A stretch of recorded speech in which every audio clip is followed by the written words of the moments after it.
Logo fades into view. New York Association on Independent Living. Okay, looks like we're about set. Okay, thank you very much. Good afternoon. Welcome to our 2023 New York Association on Independent Living webinar series. This is the third one of this year, given that it is March.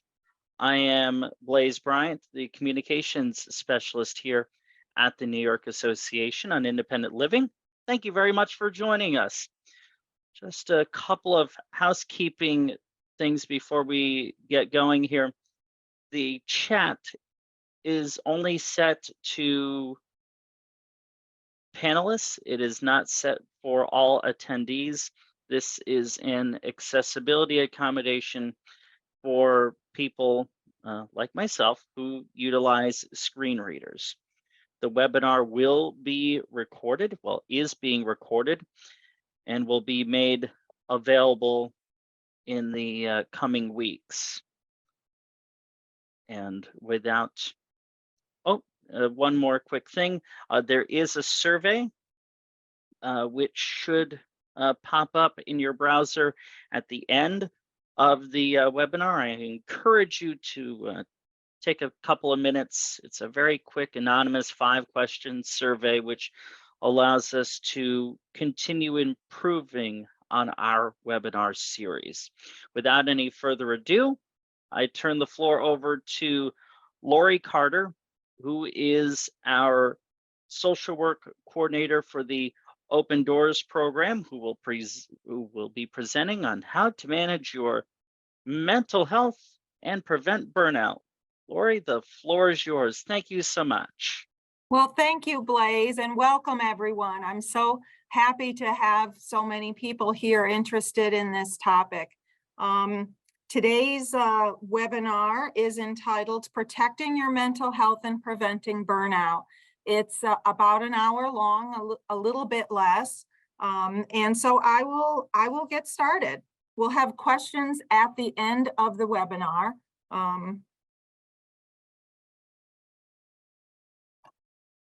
I'd like to start by clarifying exactly what I'm talking about when I use the terms mental health and emotional wellness. These are terms that a lot of people use, and they use them in a lot of different ways. According to the American Psychological Association, the term mental health refers to our emotional, psychological, and social well-being. Mental health and emotional wellness refer to our emotions, our thoughts, our feelings, how we think, feel, and act. It also includes our ability to solve problems, to handle stress, to overcome difficulties. Our mental health affects how we relate to others and the choices we make, how we look at, interact with, and understand the world around us. Often we hear the terms mental health and mental illness being used interchangeably, but I want to just take a minute to stress that they are not the same thing. Mental illness is a health condition that impacts a person's thinking, feeling, mood, or behavior. Mental illness is a health condition, just like heart disease, diabetes, or high blood pressure is a mental health condition. Today, we're talking about our general mental health. We're talking about our overall state of emotional and psychological well-being. Our mental health has a profound impact on our lives, on us as individuals, and is vital to nearly every aspect of our life. And that's why this topic is so important. And that's why it's so important to find tools and strategies and mechanisms to protect and nurture our mental health. Mental wellness is important at every stage of life, from childhood through old age. Mental wellness is associated with reduced anxiety, reduced stress, and a greater sense of inner peace, improved mood, improved coping abilities, improved cognitive abilities, like the ability to think clearly, to attend a little better, and to focus and concentrate. Mental wellness impacts our relationships, how we communicate, our self-image, our self-esteem, and our productivity, not just at work, but in life. It also impacts our physical health. Our mental health and emotional wellness are huge, and they deserve and sometimes demand both our time and our attention. There are many, many factors that can influence mental health. And while I can't possibly go through all of them, I do want to point out that often these factors are complex and involved and very personal. Things like biological factors, such as your brain chemistry or your genes, can impact your mental health. Our life experiences, what we've gone through, what we're going through. And of course, family history, your lifestyle, your diet, your activity level, and substance abuse, or use, I should say, all impact our mental health. Our identity impacts our mental health. Our support network, you're out there supporting everybody else. Who's supporting you? And of course, our society impacts our mental health. The society we're living in, the community we're actually living in, as well as the worldwide global community. All of these are really just a few. There are so many, many factors in life that impact our mental health and our wellness. It's important to acknowledge what these factors are for you personally. And of course, I'm sure all of you already know this, but according to the experts across the board, we are living in a time of great stress, and not only in the US, but worldwide. We're dealing with all kinds of stress, and chronic and ongoing stress and anxiety are on the rise. And so are mental health conditions due to all this stress and anxiety. They are also on the rise. We're dealing with all different types of stress. There's COVID. COVID has dominated our lives for the last few years, and it continues to do so. It's not over. We're still dealing with it. There's also things like sky-high inflation, job security, financial instability, the political climate, widespread and outright discrimination, global warming, and the list goes on and on and on. There's an undercurrent of uncertainty. There's so many aspects of life that we're unsure of and we're worried about. I say this not to be depressing and not to focus on the negative, but to point out that in the world we are living in, it is more important than ever to do everything we can to protect and to nurture our own mental health. With all of this, it's also no surprise that job burnout and job turnover is also on the rise. Job burnout can be defined as a state of mental, physical, or emotional exhaustion caused by an excessive and prolonged amount of stress. There's often a sense of reduced accomplishment, feelings of negativity or cynicism regarding your job, as well as an increase in emotional distancing from your work.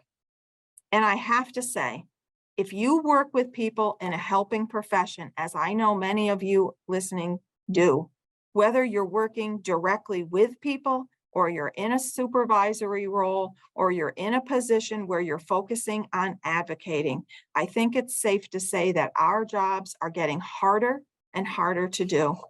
More often than not, it might seem like an uphill battle. Services are often not available for the people that we're trying to assist. There are unprecedented staffing shortages, and personally, I'm finding it harder and harder to find professionals who are able and willing to assist me or even answer my questions. Very recently, I had to call my insurance company 3 times and the doctor's office 3 times, and I still don't have the answer. If you're an advocate, there's more and more and more to advocate for. It seems as though every time we take a step forward, we're pushed back too. No matter where you work or what position you hold, lately, Our successes often seem fewer in number and further apart. The participants, the clients, the consumers we work with are understandably angry and frustrated. We're angry and frustrated. And all of this makes job burnout. All of this makes our jobs more difficult than ever and only adds to job burnout. Some of the indicators of burnout include a lack of motivation, dreading going to work, difficulty concentrating, being overly critical or cynical, having increased irritability or impatience, feeling a lack of satisfaction or being disillusioned with your work, having trouble sleeping, being exhausted. These are all indicators of burnout. And just like your overall mental health, job burnout has a significant impact on us as individuals as well as employees. Burnout is not just impacting your job, it's impacting your life. So the moral of the story is simple. The state of our mental health is complex and involved and comprised of many factors, but there's one commonality. No matter what your situation, your job, or your experience, our mental health and our mental wellness is a precious and critical part of who we are. And we must, without a shadow of a doubt, do everything we can to nurture and protect it. I found this illustration on the internet and I really liked it. It's a picture of the human brain, an illustration of the human brain, and half of it looks like a brain and the other half looks like a flower garden in the shape of a brain with a little watering can on top, sprinkling the garden with water.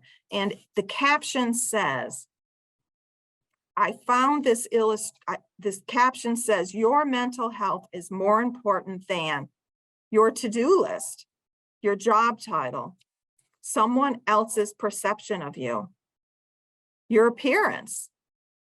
Your mental health is more important than the number on the scale, the size of your house, your weekend plans. It's more important than making everyone else happy. And this list could go on and on and on. I like this illustration because it's a gentle reminder of how important and precious our mental health is. And that if we want it to flourish, just like that flower garden, we have to spend time nurturing it. Although it's important to acknowledge all of the factors that I've discussed that are important to you personally, it's also extremely important to develop strategies and practices that promote positive wellness for you. And the rest of the presentation, we'll talk about some of the many options that you might want to try.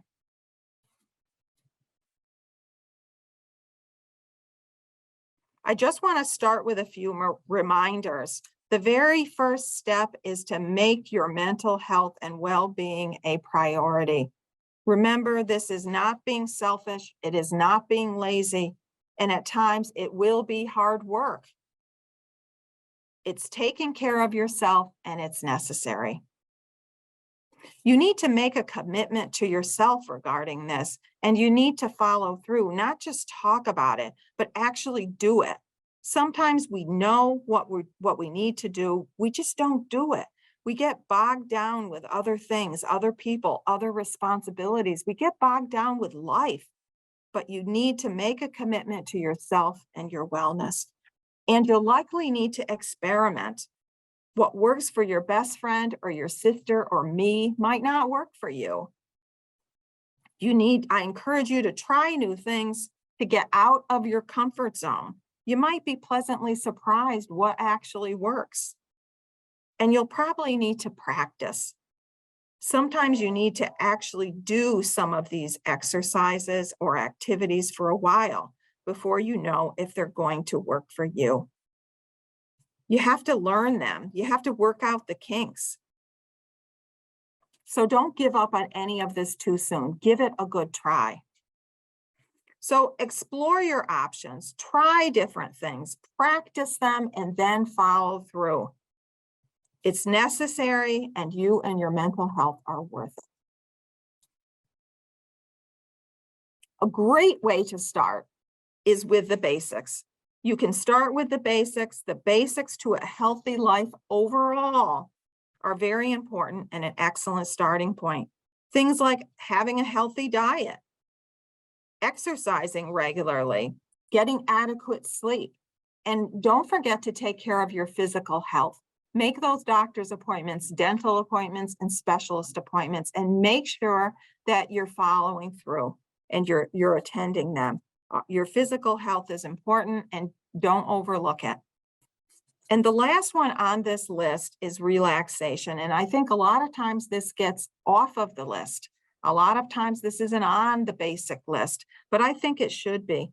Do something relaxing and fun on a regular basis. Relaxation is necessary, and you need to make sure you're finding time to do it. Self-awareness is another very important piece of this wellness puzzle. Self-awareness can be a key factor both to obtaining happiness and also emotional wellness. You need to know yourself. Become an expert on you. We all have plenty of people in our lives who tell us what we need, what to do, and how to do it. You've all heard statements like, all you need is. All you need is to go back to school and get that degree. All you need to do is get married. You just need the right job. You need to take up running. You need to learn to cook. And it goes on and on.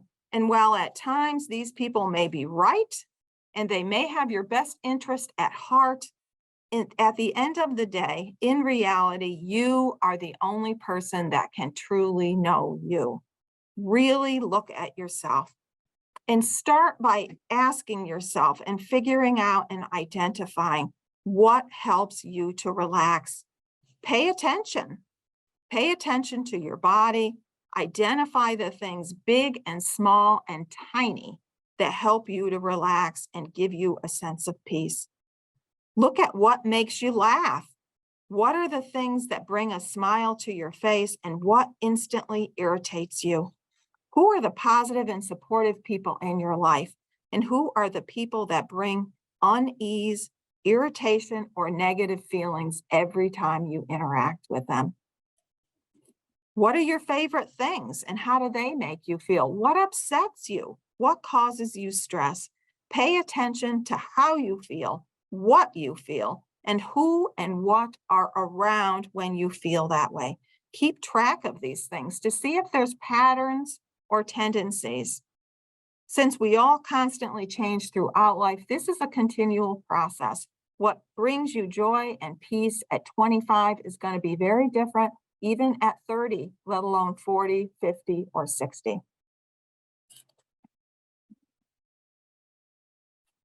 Being self-aware is one of those things that we all think we've mastered. We all think we've got this. It's about me, I ought to know.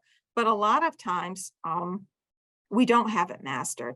And there are all kinds of exercises to increase your self-awareness. These are just a few. There's journaling. Try to keep a daily journal. There's something powerful about writing things down, especially thoughts and feelings. And remember, you're not writing a bestseller. You don't have to write pages and pages in this journal. You don't need to have correct spelling. You don't even need to have complete sentences. No one's checking your grammar. Just jot a few words or thoughts or feelings down. Journaling can help to bring insight and clarity and sometimes validation regarding what you're feeling and what your situation is. You can also try practicing gratitude. Gratitude is a great way to increase our self-awareness. Write down one thing you're truly grateful for every day and put it in a mason jar. And before you know it, you'll have a jar full of things that you're grateful for. And don't forget the little things. In fact, I think they're more important than the big things. Consciously practicing gratitude can help you to identify and focus on the positive aspects of life.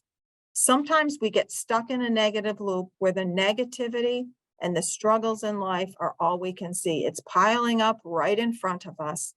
Practicing gratitude is a great way to make ourselves see the big and the small things that we're truly grateful for.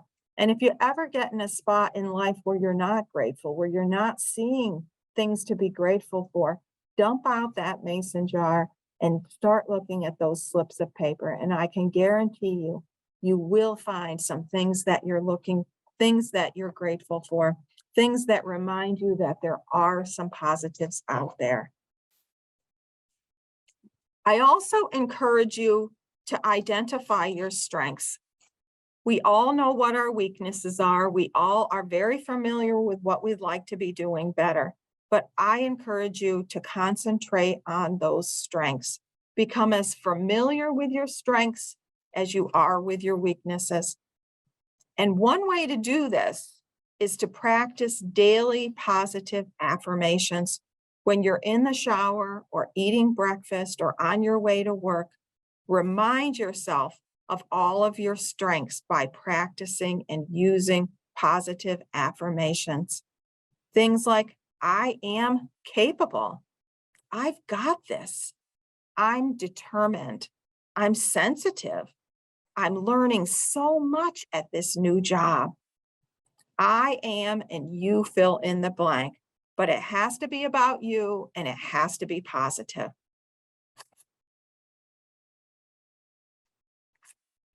If you want to increase your self-awareness, make sure to examine your emotional reactions. Know your emotional triggers.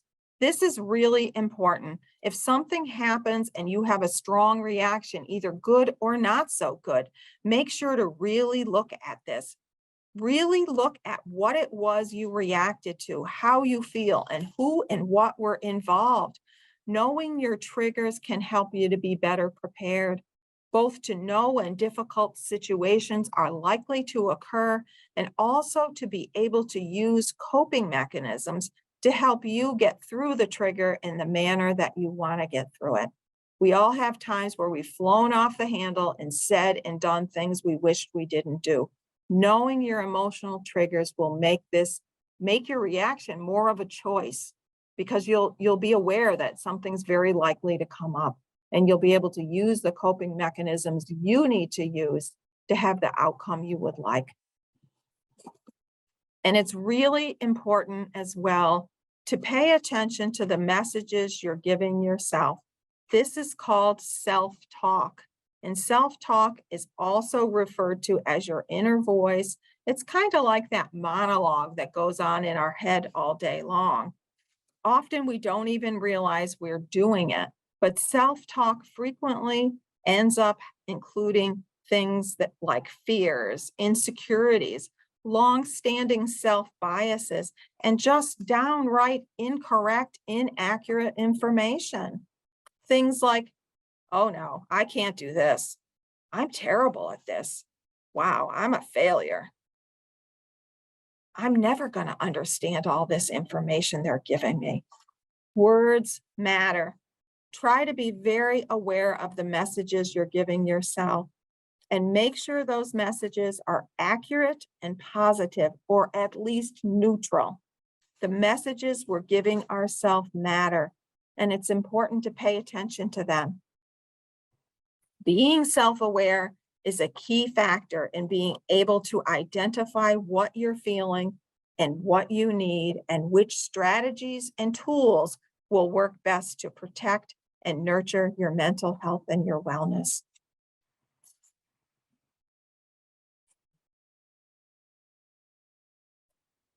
Sorry about that. I'm getting ahead of myself.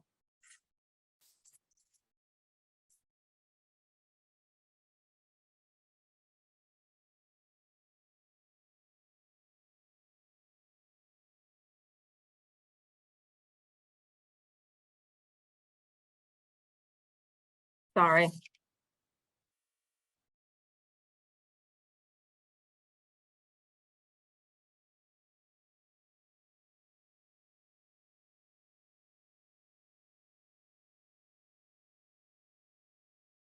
Practicing what's called mindfulness is another great way to improve your mental health.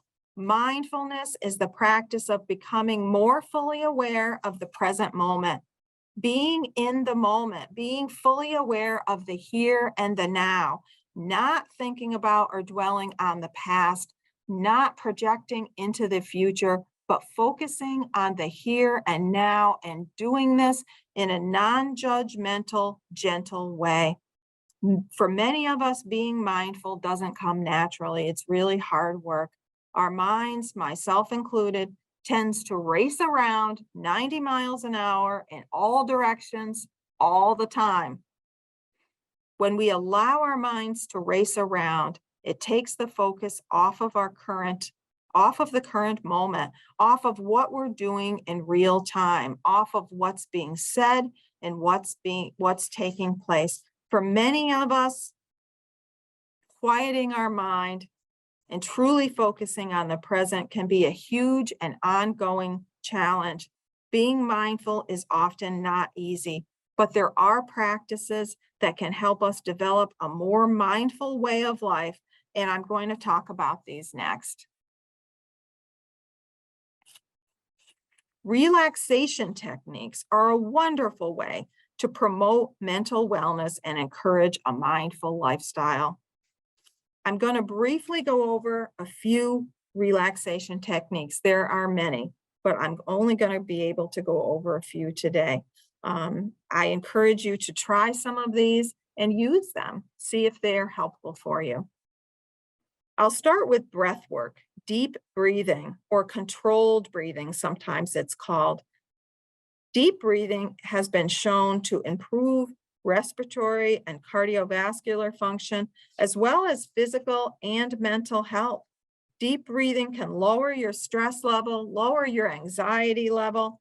If you haven't already tried deep breathing, I encourage you to do so. It sounds simple, but sometimes just taking a few focused, deep breaths can make a big, huge difference.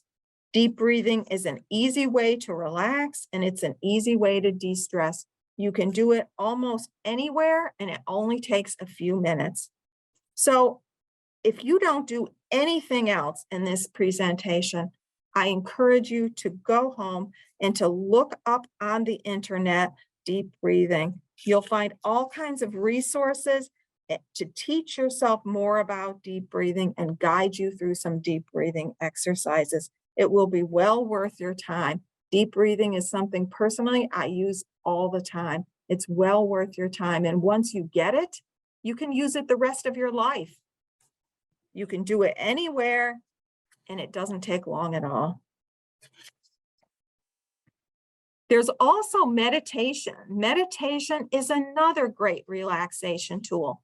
Through meditation, you can learn to slow down your mind, to quiet your thoughts, and to focus your attention. Meditation can lead to a better connection between your mind and your body. Meditation can help us to slow down that mind and notice what's happening, what's going on within ourselves and in our environment. You can't correct, address, or cope with anything if you don't know what's going on. Meditation can be done in silence. It can be done by yourself. It can be done with others. Some people use a chanting meditation. Other people use a guided meditation. However it's done, meditation can be a powerful tool. And with some practice, meditation can promote a deep sense of tranquility and inner peace. And what is more important to our mental health than inner peace? Another great practice to try is yoga. Yoga focuses on promoting harmony between the mind and the body, and it can also improve strength and balance and flexibility. There are all different types of yoga. If traditional yoga isn't for you, try chair yoga. Chair yoga tends to be a slower, gentler version, but with the same great benefits. There are yoga classes all over the place. Give one a try. And the last relaxation technique I'm going to mention is guided relaxation. Guided relaxation is a meditation using the same techniques that the other relaxation techniques use. but it specifically is focused on relaxing the parts of your body and your mind that tend to hold stress. Guided relaxation can teach you how to relax those parts of your body where stress tends to gather. Maybe that's your shoulders, or maybe you clench your fist, or maybe it's your stomach and you're dealing with stomach issues due to stress. Guided relaxation can help you to release that stress and prevent it from building up. I know I've only briefly touched on these relaxation techniques, but remember, people have been using these techniques for a really long time. Meditation has been being used since 1500 BC. People use these things to overcome personal barriers, to relax, to de-stress, and to let go of anxiety. Take some time, look them up, do a little research. Like I said earlier, there's all kinds of free information and exercises and examples of everything I've talked about. If possible, take a class on one of these. And if you have an EAP, an employee assistance program at where you work, look these up in your EAP program. You'll very likely find all kinds of information. And also look at your health benefits. The medical community is really jumping on this bandwagon. They're beginning to learn the importance of relaxation techniques and how much they can help us. You may very well have to practice these a while, so don't give up too soon. If you haven't tried them before, it feels a little odd, and it's not necessarily easy to start with, but stick with it, try it, practice it. It can be really life-changing to many people.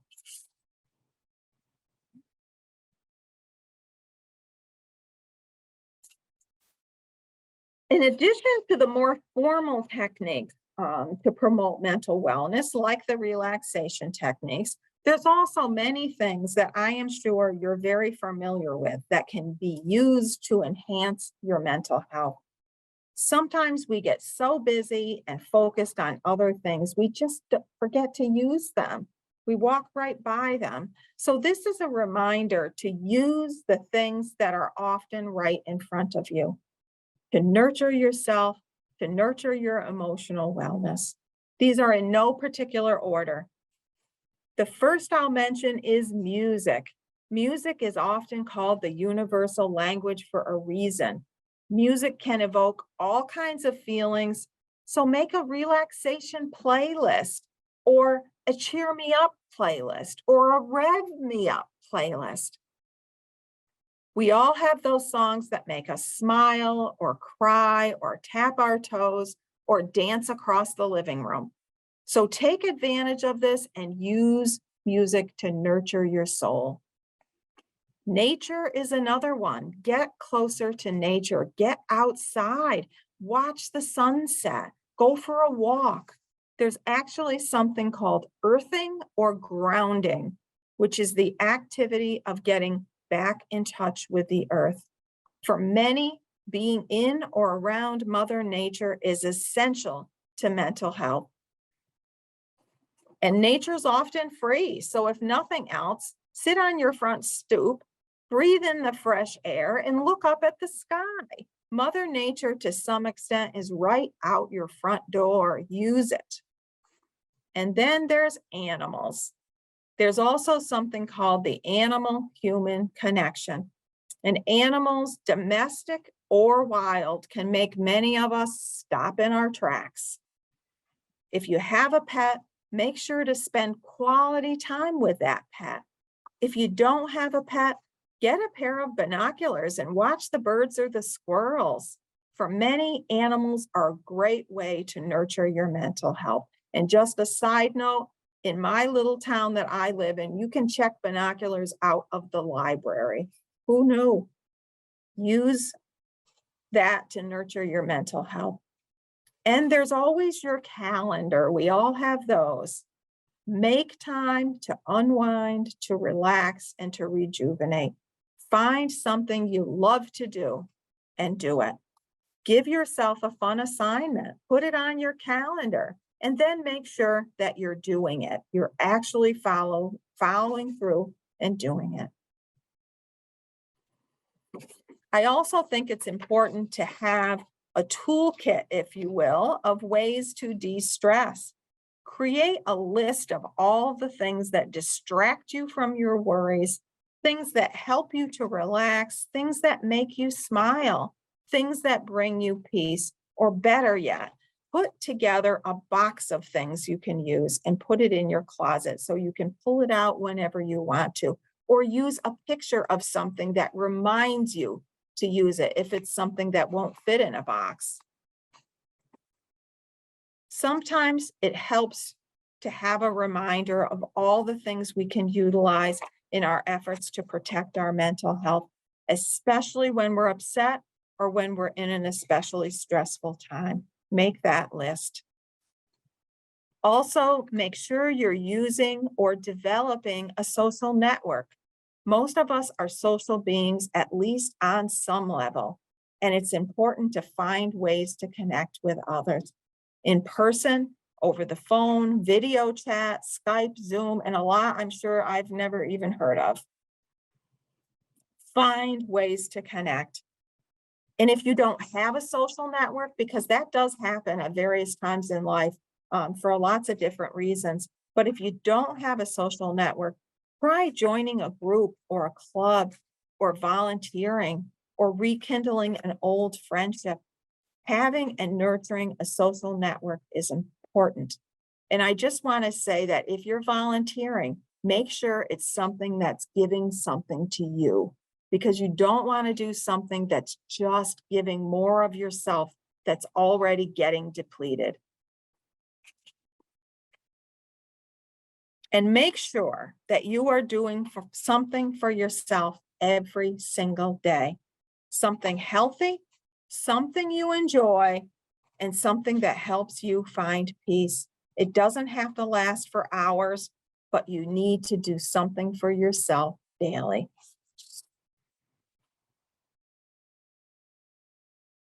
You might want to try something creative, something like an adult coloring book. They have really great adult coloring books now. Painting, collage, crafts, knitting, crocheting, woodworking, gardening, sewing, cooking. It goes on and on. The creative process can be incredibly therapeutic on so many levels. So try something creative. And remember, it's not the outcome that you're looking at, it's the process. It can be a lot of fun, but it can also really help to bring you peace and help you to relax. And there's reading.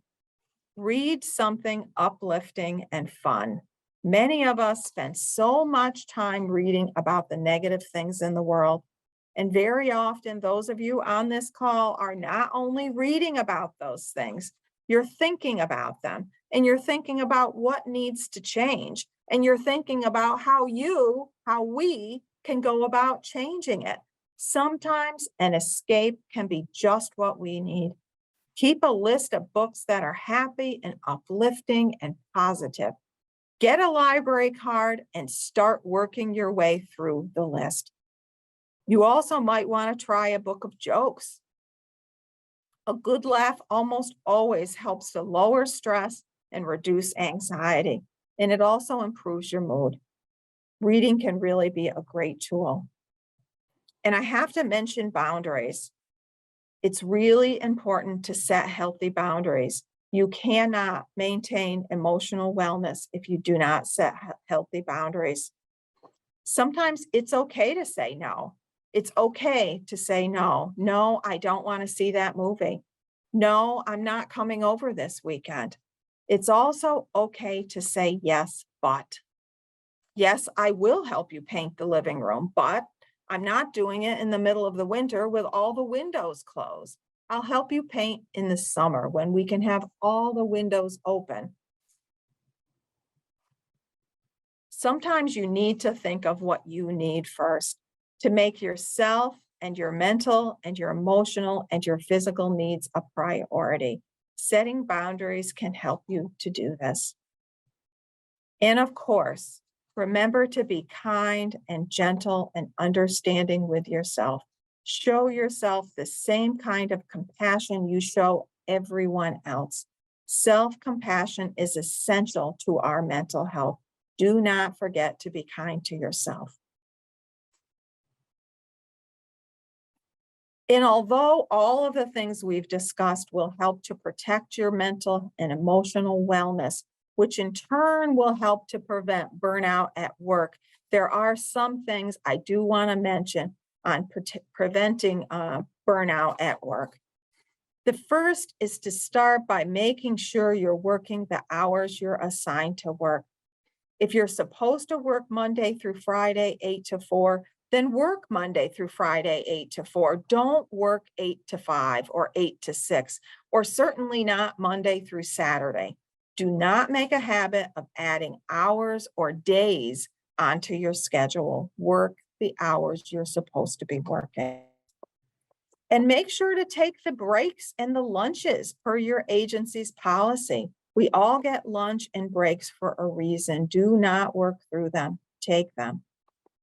And use your vacation time, your personal days, your sick time, and any other accruals you have.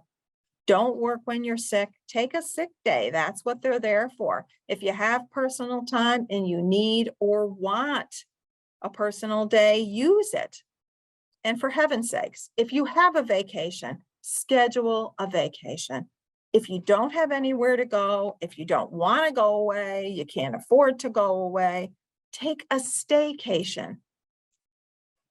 Being away can be wonderful. Even if you love your work, we all need a break. We all need time off. So if you've got vacation time, use it. And it's also important to leave your work at work. Do not get in the habit of working during off hours. It can be tempting to check those messages or to check your email or to read that work-related article that you found. But I encourage you not to do it. If it's necessary, do it on work time. When you're at work, by all means, give it your all. But when you're finished for the day or the week, when you're on vacation or you have a day off, leave your work at work. Whether it's in an actual office or it's in the corner of your living room that you're working out of. Leave it and do it when you're on duty. Even if you love your work, it's important to have time away from work and to take a break. And I say, instead of working when you're off, whenever you're tempted to work when you're off, whenever you grab that phone and you think, I'm just going to check my messages, I'm just going to check my emails, put that phone down, stop, and do something for yourself instead. Do something for yourself. It's also really important if you're trying to prevent burnout at work to get organized. It's very hard not to burn out if you're working in the middle of chaos. Our jobs are hard enough. Find a way to be organized. Use your supervisor, use your colleagues, use your work friends, but come up with ways to stay organized so your job duties are more manageable and less overwhelming. There's all kinds of tricks and tips and technology, ways to help keep you organized. It's important to find ones that work for you. And perhaps the most challenging is to honor your emotional needs. And this can be hard in a work setting. Try to acknowledge what you're feeling and know your triggers. Being more self-aware regarding what and how you're feeling can be extremely helpful. It might not be appropriate to express those feelings at work, but acknowledging them to yourself and knowing when things are likely to come up can be extremely helpful. And along with that, it's very important to identify possible coping mechanisms that you can use as needed.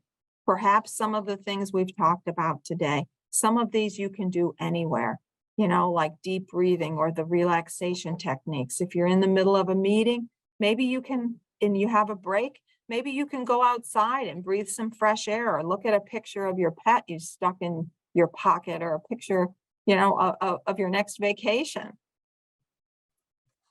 It's important to acknowledge your feelings and to identify coping mechanisms that you can use for your own benefit, ones that work for you. And last but not least, a very long time ago, someone told me to start a success journal, listing all my successes. And not just the big ones, but the little ones, the teeny tiny ones, the ones that nobody's even gonna know is a success, but I know it's a success. A success journal will remind you of all the ways you're successful, all the things you've done, all the ways you've made a difference. Sometimes we focus on the really big stuff. We focus on the areas we need to improve or the things we struggle with. It is equally important for us as individuals to know and focus on the ways we've succeeded. A success journal can help you identify your strengths and point out the many, many things you've accomplished.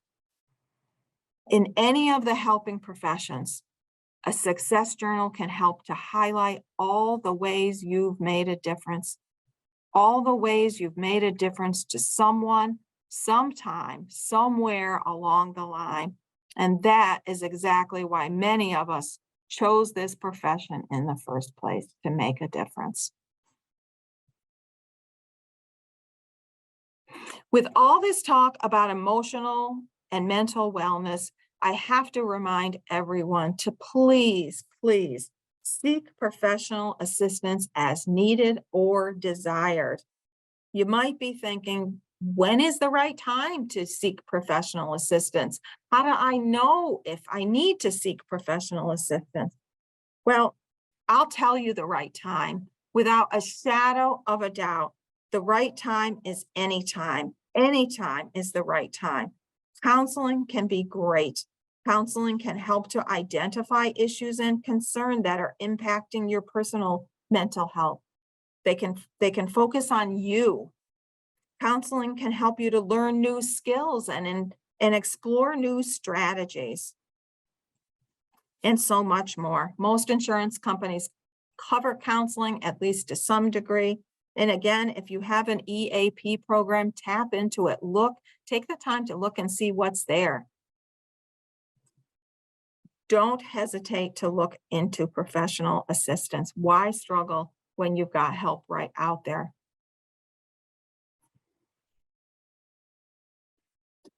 In closing, I just want to remind everyone that personal wellness is a commitment. It's important to explore, to try a variety of different activities and techniques. Personal wellness is not a one-size-fits-all, and it is not a quick fix. Realize you'll very likely need to practice self-awareness, practice mindfulness, practice relaxation techniques. It often takes time before you know what's going to work for you. And it takes more time before you've learned the skill well enough to do it whenever you need it.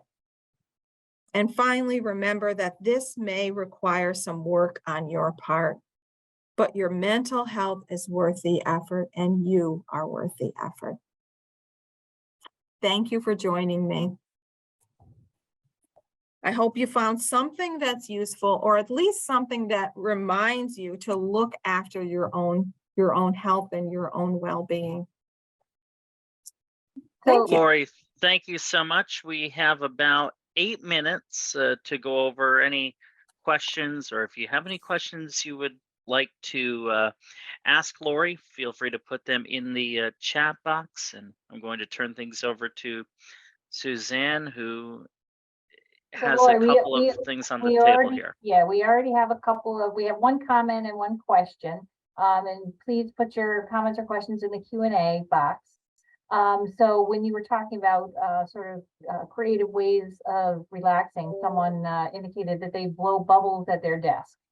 Oh, how wonderful. So What a great way. that sounds like a particularly effective and relaxing fun way to do relaxation. Absolutely.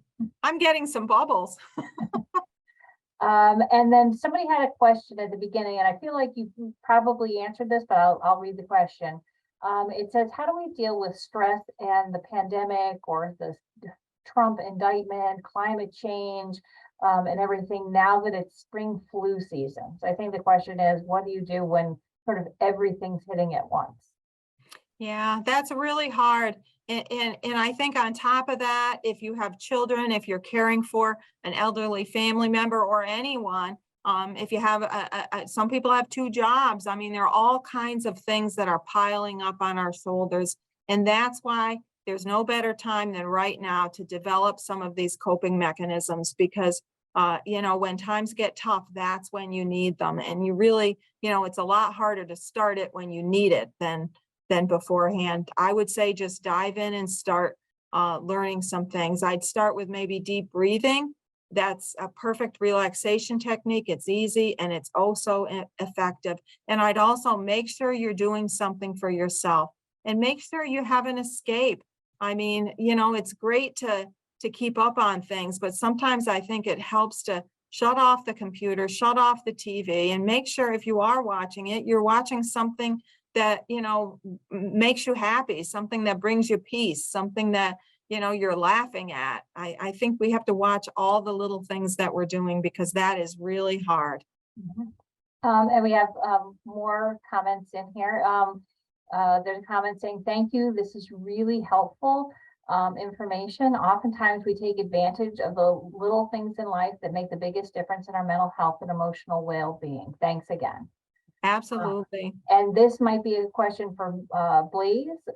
Somebody's asking if they can get a copy of the PowerPoint presentation because they feel it'll be helpful to some of the people that they work with, as well as some family members. Laurie, if you're okay with me sharing the slides, then yes. Absolutely. Absolutely. And if you have Hi. any questions, you can always email me too. My contact information is on those slides, but certainly. Okay, well, very good. Then the answer is yes.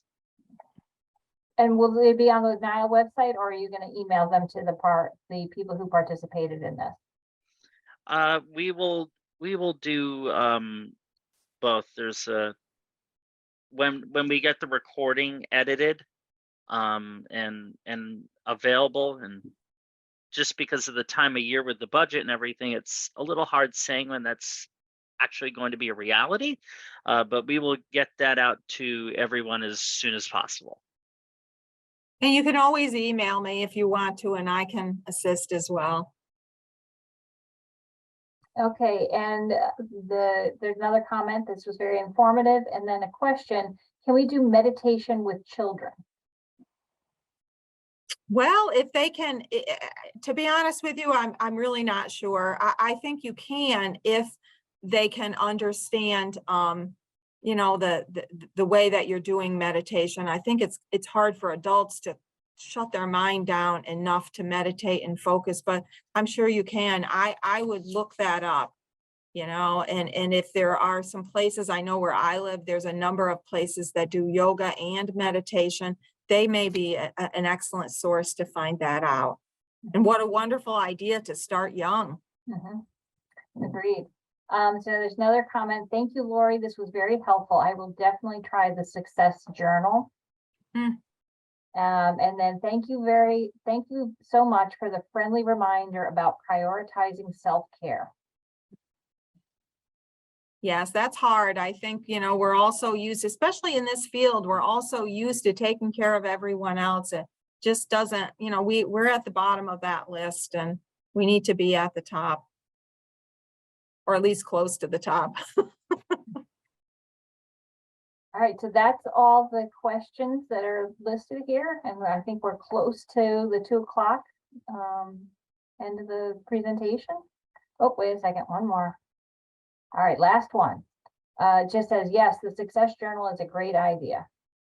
That's a true story, by the way. I was a young social worker and very frustrated, and an older lady I worked with told me that. And over the years, I can't say I still do it regularly, but at different times in my career, I I brought it out again and I did do it. It does help to remind you of all the things you've done, all the successes. And sometimes they're really little, but they weren't little to that person. So I will say thank you, Laurie. This was a great presentation and certainly timely and useful for everyone involved. Well, thank you. I'm glad to have done it. Thank you so much, Laurie. Thank you to everyone who attended. Like I said, there is going to be a survey that pops up on your screen, or at least it should. If not, there will be a follow-up email sent to attendees where you can fill that out as well. Again, this is directly so we can work together on providing the content you want us to be providing, because these webinar series do not happen without you. That's the simple reality. Thank you to my NYAIL crew here, Alex, Suzanne, Lindsay, and Laurie, and to our ASL and CART folks. So thank you all, and have a great rest of the day, and we will be in touch soon. Thank you.